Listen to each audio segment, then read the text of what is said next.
नमस्कार भावांनो, हिंदी केसरी मैदानमध्ये आपलं सर्वांचं स्वागत आहे. तर तुम्ही आपल्या चॅनलला नवीन असाल तर चॅनलला सबस्क्राईब करायला विसरू नका, कारण आपण बैलगाडी शहर क्षेत्रामधले नवीन नवीन अपडेट्स घेऊन येत असतो.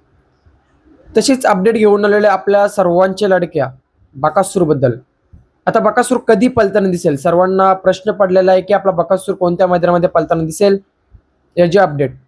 तर तीच अपडेट घेऊन आलेलो आहे.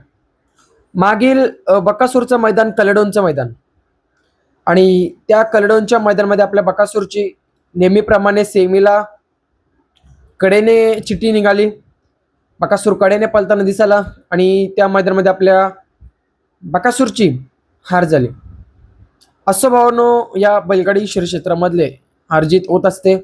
तर आता बकासूर कधी पळणार ते सांगण्याआधी जर चॅनलला नवीन असाल तर सबस्क्राईब करा, कारण आपण बैलगाडी शहर क्षेत्रामधले नवीन नवीन अपडेट्स घेऊन येत असतो. भावांनो, बकासूर कधी पळेल? तर येणाऱ्या 5 जुलैला आपला बकासूर आपल्याला पळताना दिसणार आहे. वार रविवार दिनांक 5 जुलै 2026 रोजी बकासूर 100% पळताना दिसेल. मैदान कोणतं? तर येणाऱ्या 5 तारखेला 2 मैदान संपन्न होणार आहेत. एक ओपनचं मैदान संपन्न होणार आहे मौजे सासवड ता पुरंदर जिल्हा पुणे येथे, आणि एक बिंजोडचं मैदान संपन्न होणार आहे ते म्हणजेच करवडी ता कराड जिल्हा सातारा येथे.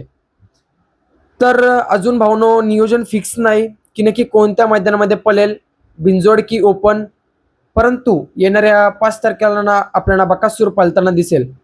बघूया आता कोणत्या मैदानामध्ये पळताना दिसेल, याची अपडेट लवकरच चॅनलवरती येईल. आणि जास्त शक्यता तर बिंजोडला पळताना दिसेल असं मला तरी वाटतंय.